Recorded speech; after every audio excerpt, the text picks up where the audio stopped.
Nobel Prize-winning economist Simon Kuznets is said to have remarked in the early 1970s that there are four types of economies in the world: developed, underdeveloped, Japan, and Argentina. This long series of economic crises has made Argentina the only nation in modern history to regress to developing country status. A very important fact here: when Juan Domingo Perón came to government, Argentina was one of the 10 most prosperous and richest economies in the world.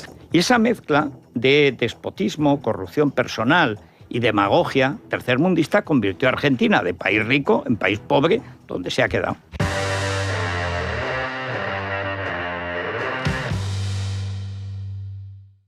La República Argentina fue una de las más ricas de América, después de Estados Unidos la más rica, en muchos aspectos incluso más avanzada que Estados Unidos y desde luego una de las más ricas del mundo. Argentina was once one of the richest countries in the world. By 1910, its trade amounted to 7% of the global total, making it the so-called breadbasket of the world. The country was even an international creditor. Countries like the United Kingdom actually owed it money. A century ago, Argentina was one of the 10 richest countries in the world. But it has earned the dubious distinction of being the only nation ever to regress to developing country status. A comienzos del siglo XX, Argentina fue uno de los países más ricos del mundo. Sus habitantes eran más ricos que los franceses o que los alemanes. A pesar de la crisis del 29, continuaba siendo uno de los 10 países más ricos del mundo. Pues se decía en Italia, había un dicho célebre, decía: «Sei rico como un argentino». Eres rico como un argentino porque los argentinos eran ricos, todos eran ricos.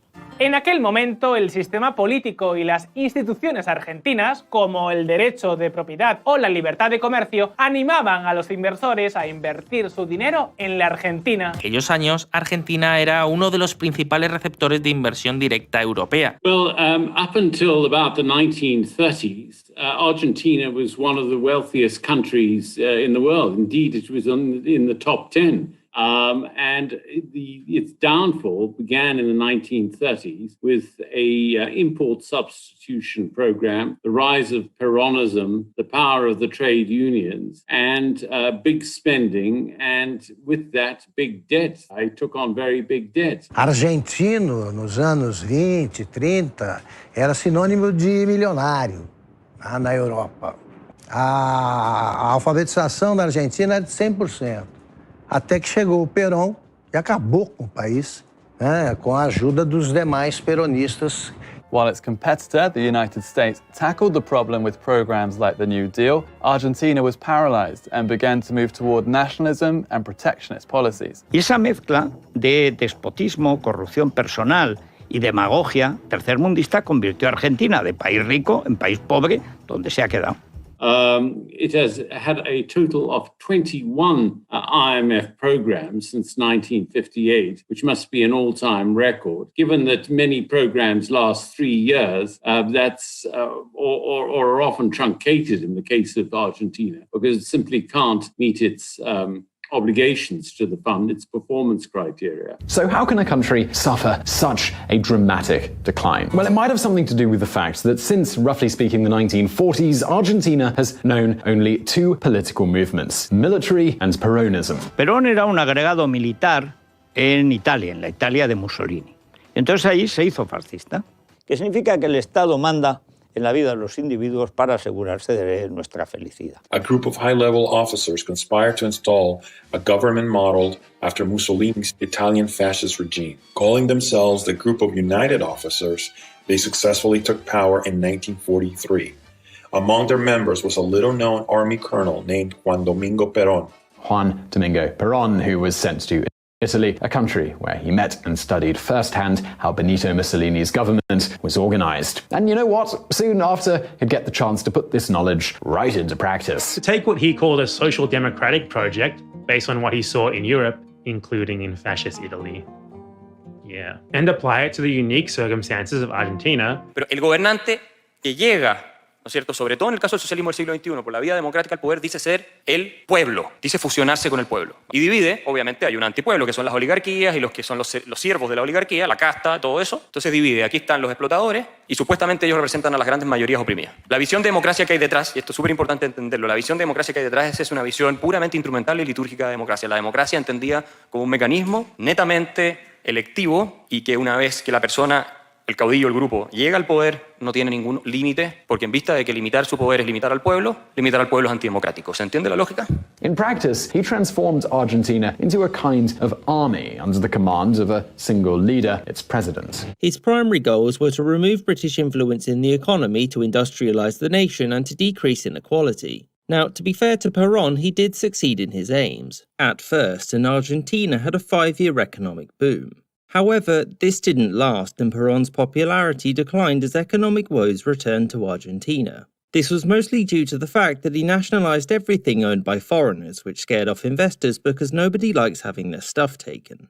While the US and Europe lowered the barriers to trade, Argentina sought industrialization within its borders. Unfortunately, that wasn't enough to kickstart its economy. For what it's worth, this tactic of nationalise everything that was owned by foreigners and pumping money into building our industry did sort of work for a while. But once other nations had recovered from the Second World War, they were very cranky that all of their foreign assets had been stolen. To add insult to injury, Argentina was more than happy to extend an open invitation to German Nazis that the world had just fought so hard to defeat. For this reason, nobody wanted to invest in Argentina or buy any of the stuff that they were making in their fancy new factories, and for a nation that was heavily dependent on exports and foreign investment, this was a major blow. Thus, Perón managed to nationalize a lot of companies, especially those related to public services such as transport, energy, and communications. He also placed banking under governmental control and approved a lot of foreign trade restrictions.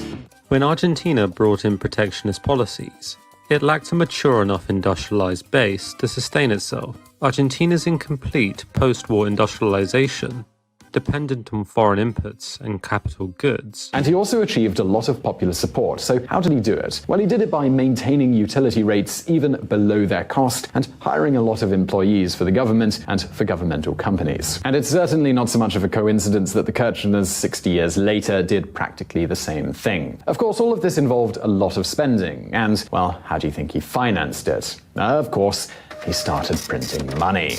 A portion of voters believed rich elites were corrupt and not particularly productive. Populism and political instability ensued, and private investment suffered. Take a bit of the blame? Well, no, he didn't at all. In fact, he blamed alleged speculators of attacking the national economy. And to remedy all of this, he multiplied the government controls, regulated prices, and implemented all kinds of measures that would even affect bread distribution. Durante los 10 años que duró su gobierno, las distorsiones creadas por el Estado sobre la actividad económica fueron tan grandes que los argentinos llegaron a tener que comer pan negro y racionar su consumo de carne. Por escasez, los productores argentinos preferían dejar de producir antes que cumplir con los controles de precios o tipos de cambio que estableció el gobierno. El gasto público, los altos impuestos y la inflación habían llegado a Argentina para quedarse. Argentina es uno de los pocos países del mundo donde la pobreza crece en lugar de disminuir. En otras palabras, el nuevo modelo implantado por Juan Domingo Perón se convirtió en algo así como una máquina de fabricar pobreza. Por supuesto,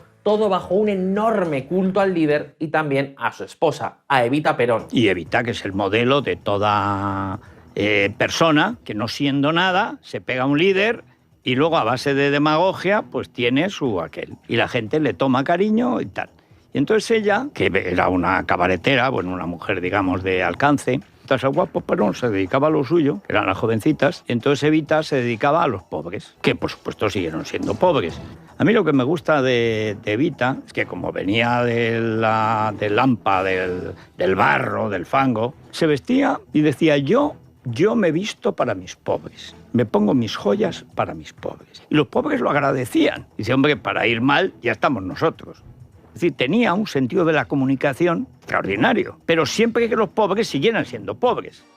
Perón's populism, though, also had its authoritarian side. He and his allies set about purging Argentine politics and society of anyone who opposed Perón, whether they were independent-minded labor leaders or newspaper publishers. Political parties other than the Peronist Party were harassed and repressed. Political corruption was endemic, as the Peróns surrounded themselves with relatives and friends, many of whom saw access to the Peróns as an invitation to seek personal and material gain. In many ways, Perón's authoritarianism resembled that of a modern-day caudillo. What was it that caused their decline, while other similar nations like Canada and Australia sailed on with their prosperity intact to this day? But perhaps the most compelling argument came from a 1992 paper published by a research team at the University of Madrid, which highlighted that property rights were the big thorn in the side of Argentina. Remember how the nation's assets kept on getting claimed by the state and then privatised and then claimed by the state and then privatised over and over again? Well, it turns out that that makes people really not want to invest in your country, which is really bad. But if investors look at Argentina, they're going to see all of this nationalising business and be pretty scared to invest. If they do put their money into the nation, they are going to want higher returns and also going to want to have that money out quickly before some new government gets any idea. Today, Argentina might be facing a very different problem. A currency crisis. The most recent crisis was kicked off, as many have been before it, when it became obvious that Argentina would elect a new president that had a political stance that was more left-wing than his incumbent opposition. A return of the left to power has set alarm bells ringing for international investors, with many concerned it could herald a new era of government intervention. The primaries on August 11th had a dramatic effect on Argentina's stock market, known as the Merval. It collapsed by 48% in dollar terms the very next day. The government has since restricted foreign currency purchases in an attempt to steady the ship, putting financial restrictions on companies as well as the country's citizens. A day after the primary election took place, the Argentinian stock market plummeted by more than 48%, as investors feared they could be in for yet another round of nationalisation. The difference this time is that its currency had been thrown into jeopardy with no real plan to save it. Because the government can't finance a significant budget deficit, Buenos Aires implements capital controls, it overvalues the domestic currency, it restricts imports, and a supplicant central bank prints pesos to paper over any cracks. The government was increasing spending and discouraging exports, meaning it had to borrow more and more money to keep everything running. Gradually, what was once one of the world's most stable economies became one of the most volatile. Argentina has had a major economic crisis roughly once every decade in the last half-century. So hyperinflation, devaluations and IMF bailouts have all become facts of life. Si dejamos a un lado el caos de Venezuela, Argentina tiene la situación económica más frágil de la región. Y según la agencia Standard & Poor's, Argentina está entre los 5 países del mundo con la economía más frágil. Y es el segundo país en Latinoamérica, después de Venezuela, que genera menos confianza entre los inversionistas extranjeros. Argentina ha desarrollado una política que podríamos decir de caradura cleptocrática, de jeta de acero en la política exterior, que consiste en ser dentro de casa lo más parecido a la policía de Stalin o de Mussolini o de Fidel Castro. Y fuera de casa, amigos de Fidel Castro y de Kim Il-sung y de Venezuela y de todo lo que sea antiamericano. Porque si los argentinos no son ricos como lo eran antes, la culpa nunca es de los argentinos, siempre es de los norteamericanos. Y si no, de los europeos. And Argentina is a good example of how no country is too rich to fail.